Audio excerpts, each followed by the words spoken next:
So I appreciate you guys being part of the show tonight. And, you know, we're going live from a Facebook group called the Worcester Square Little Italy New Haven Facebook group. And when I talked to Laura, she had mentioned that you guys be perfect guests to have as part of the show to talk about the house on Greene Street, life and times of a first-generation Italian-American. So tell me a little bit more about this, Leo. What inspired you to write about your ancestry, and when did it start? When did you start putting it all together? Okay. No, tell Yeah. them Go ahead. when you started it. When I started the book, Yeah. I started the book about 4 years ago. The reason why I started the book is that I wanted to leave my children and grandchildren a great history of my family, which I thought by leaving pictures and pamphlets around that it would wind up in a museum someplace. So I put everything in a book that put my life story and my all my interactions with people. And what inspired you? But what inspired me was that I had a very strong desire for history, and and my brother Frank made several trips to Italy to research our family, which we went back to 300 years. And after I had all the documents, the documents were good, but the idea was just like the pictures that I collected over the years. I felt they would wind up in an attic. So a friend of mine, Shelley Hosen, told me to write a book. I never wrote a book in my life. And what I did is write this, I wrote my life story, then I went on, I continued on about my life experiences, and the book covers 90 years of my life. Wow, how old are you, Leo? How old? How old are you? I'm 91 years old now. 91. God bless you. I had when I wrote the book, I had a lot of help from my daughters, so I didn't do this alone. So when you were growing up on Worcester Street, what was it like back then compared to today? I can't hear you. What was it like compared back then when you were growing up on Worcester Street? When we grew up on Greene Street, our house was ringed with factories, and one of the biggest fires in the Worcester Square area was 2 of them. With the Quilton pattern was in our backyard where 10 men died, and one of the pictures you got is of a factory that my father worked in, and it shows you how black the bricks were. And I am an asthmatic, and I think that's because one of the reasons, because of the toxicity in the air from the smokestacks, caused a lot of health problems for me when I was a young boy. And what you see for Worcester Square today isn't like it was years ago. Now it's all cleaned out. There's no more factories down there.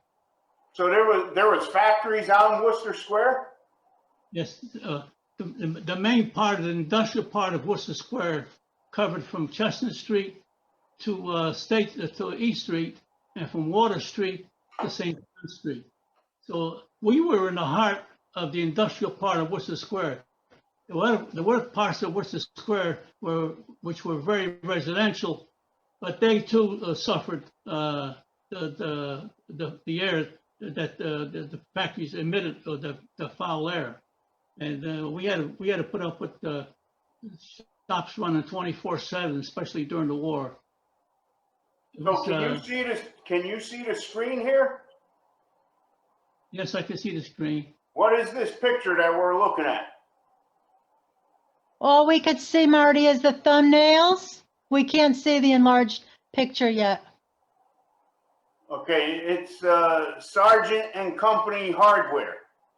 Okay, so that's the Sargent's factory. The Sargent factory. And if you take a look at the outside of that factory, represents all the buildings in Worcester Square at that time. They were completely black, and it wasn't until redevelopment came, when they started cleaning up Worcester Square, that I actually seen the bricks were turned red when they sandblasted them all. But that goes to show you how filthy the air was down in the Worcester Square when we were growing up. And people that worked in that factory, a lot of them came down with lung disease, working on the buffing machines with very little protection. I think the mask I got on is more protection than they had in the factory. It was a filthy place to work. Like, Marty, It's hard for me to show the full picture, so I can't show the picture.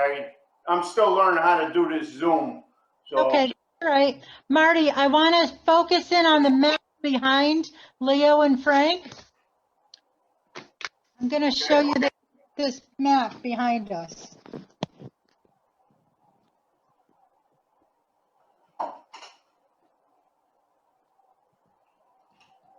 all right, what are we looking at here? Okay, this is a map that Leo created. Leo, tell us how you created the this. story of this map, is his name Marty? Yes. Marty, the story of this map is that I wanted to get a map of all Worcester Square, which they said there was no map of Worcester Square. It was all pieces of it. So I felt that there had to be one map. So I spent 3 years chasing down different sections of this map in different places in New Haven. And then when I got them all together, I had my nephew's son, Francis Marino, he stitched it together. Now, what you see, this map right here, it covers from Howell Street to East Street, and from Water Street to State Street. That's Worcester Square. And the reason why I made this map, because a lot of people that come from other parts of Worcester Square felt that they didn't belong to Worcester Square. And what I did is when I made this map, and a lot of them seen this map, they couldn't believe that we were all together as one. Now is the map in the book?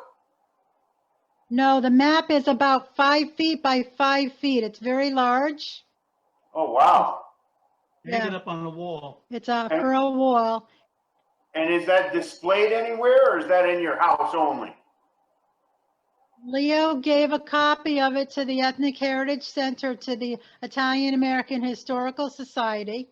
And he has copies that if anyone would like to purchase one, they can get in touch with him to get prints of it. So how can somebody get in touch with you, Leo? On this map, it tells you who owned the property at that time. The map goes back to 1888. But if somebody wants to get in touch with you for the book or for the map, how can they do that? There's a company called Think Big. Can you see it, Marty? Think Big. They're in East Haven. Is that thinkbig.com? Laura, thinkbig.com?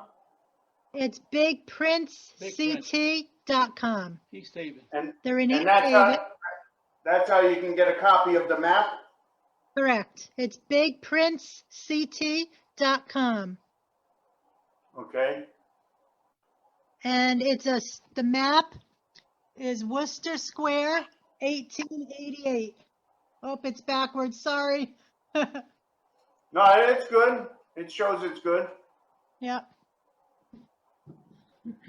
So getting back to the book, Leo, when did you move in the house on Greene Street? Was it expensive back then? So he wants to know when you moved to Greene Street. Marty, I have, could we just take a step back? They want to talk, Leo and Frank want to talk about, could they talk about briefly the conditions on the ship when their parents came here? Anything you want to talk about, go ahead. Okay, great. The floor is all yours. Okay, thank you. All right, so Leo and Frank, you're first generation Italians. Yes. And your parents came to the United States at what ages? My father came when he was 15 and my mother was 20. Okay, My and father came in 1906. I don't know when the mom comes. 21. 1921. and where do they come from? What towns? They came from Minori. Minori, Minore. That's on the Amalfi Coast. My father came from there. My mother came from Caiazzo, which is near Caserta. And they met here. Okay, and who were their sponsors when they came here, Frank? My mother's sponsor was her brother, Stefano. And my father was sponsored by his brother-in-law, which was Puzo. And they had to have a sponsor when they came to the United You had States to at be a- that time. Not at that time, you had to be a sponsor, but also you had to have a job for them when they came. Okay, so there'd be no cost to the government. And how much money did they have on them when they came to the United States? Less than $50. And in order for them to come, they had to have money, first of all, in case they came here and arrived sick, they had to have enough money to go for return passage back to Italy. Right. And they could not be living on support of what at that time was called relief, which we now know as welfare. So they had to have enough money so that they would not be on welfare. The relief was not available to them. Because they were There was a sponsor had to take care of them. the They sponsor. got sick, the sponsor had to pay for it. Okay. And Leah, what were the conditions on the ship when they came here? Well, my father said they both traveled in steerage. And my father was talking about this, how when people, the road was a rough passage and they were vomiting and that there was no facilities really to speak of for them to relieve themselves. And as a consequence, there was feces all over the floor. And a lot of people got deathly sick. And that's why a lot of them, when they got to Ellis Island, they couldn't pass the physical because they got sick on the ship and they got sent back to Italy. My father was fortunate of being healthy and he was able to survive. And my mother told me the same story. She said she got deathly sick and they actually left. My mother had 2-3 dresses on because she was afraid. She was afraid to take them off if somebody steal them. Wow. Really? So there was no such thing as no privacy as far as sleeping. And everybody was all in one big room, like. And did they have a trunk with all their personal Yes, belongings in it? Well, they didn't have much belongings. But did they have a trunk Yeah, that? they had Yeah. a little suitcase each. Okay. And the photo that I'm going to show you now is your father, right? Right. Can you just tell us about this photo, please? Well, Frank could tell you all about that one. But I had made 6 duplicates of that once for each member of the family. We have the original, and that picture was in 1917. It was taken of my father, and it's a copy of the original frame and also the concave glass. And what did your father do? Worked in sergeants. That's his life there. And he bought his first house in 1917 in Fairhaven, which, are you from New Haven? I'm from East Haven. Okay, so in the Fairhaven section at the time was almost 100% Irish. So he bought a house next to St. Rose's Church, and the priest there, the pastor, made it known to him that he's better off going to the Italian church in St. Vincent's, East Haven. St. Michael's Well, And first they went to St. Vincent. they first went to St. Vincent's, then they went to St. Michael's, and then he sold the house in Fairhaven and he bought the house on Greene Street. He bought that house in 1921. And this is a wedding picture, right? Yes. This is a wedding picture of 1921. Wow. My father, my mother, best man was John Sienna. Yeah, John Sienna. Can you point to your And father? the flower girl was my cousin. Who was My father, No, on the mother. back Oh, here. Point in the picture, back here. Where? Right. The picture here. Yeah. Point on the picture here. This one here. No, back here, point here. This is your father. Your hand, your hand. Yeah. That's your father. Oh, you mean, go over here, Yeah. yeah. That's your father. That's my Where's your father, mother? that's my mother. And that the flower girl became a nun And she just died recently at about 95. Wow. That's his friend, John Sienna, who was 19 at the time. And I don't know the one that was the maid of honor. They were not related though. That's a beautiful picture. All right, so we got a couple minutes left, so let's talk about the book real fast. If somebody wants to get a copy of this book, Leo, how can they get a copy of the book? Get it on Amazon. Amazon and Barnes & Noble and P&S Stationery in Brantford. And here's the book. This is a copy of the book. So they can go online and look for it on Barnes and Nobles? Correct, yes. Yes. And how much is the book, Leo? How much is the book? The book is $14.95. At Barnes and Noble? $14.95. Now, do you have pictures in the book, or is it just writing? There's pictures at the end of the book, All family pictures. family pictures at the end of the book. And I'll show you. Wow. I love all the old pictures, you know. A lot of people post a lot of old pictures in the group. Here's some Navy pictures. Naturalization. Wow. So, real fast, Leo, if you want to tell somebody about Worcester Square, what Worcester Square means to you, what would you tell them? Wait, Worcester Square, I feel, was one of the better neighborhoods in New Haven. Plus, it's had some great restaurants, and living there was great because we'd have everything at our fingertips, whether it's shoemaker, doctors, everything was in walking distance. Groceries. So my father never owned a car; he never need to, and my mother the same. We had two great shopping areas, being Worcester Street and Grand Avenue. So what you didn't have on Worcester Street, you had it on Grand Avenue. So you had butcher shops, you had many places. Yeah, Ferraris. Yeah, well, Ferrara wasn't around at the beginning. He came later, probably in the 70s. He came. What was there before Ferraris? Excuse me, Marty. What we had in Worcester Square was 24/7 medical care. Yeah. Think about it. We had 6 doctors in our immediate area. We can call them day or night. If you don't have.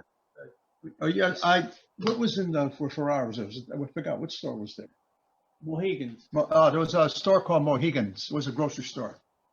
That's where you And went. also we had That was there for a long time, Mohegans? Mohegan, yeah. And then we had the Rosner's. on Grand Avenue. It was right next door to that was a big grocery store at the time, not to the size what the grocery stores are today, but it was a good store, and that was the Rosner family. And what was one of the first pizza parlors that you remember that you had as a kid?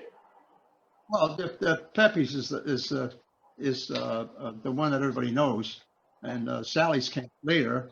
Pepe started in 1925, I think it was, and Sally's came in the 30s sometime.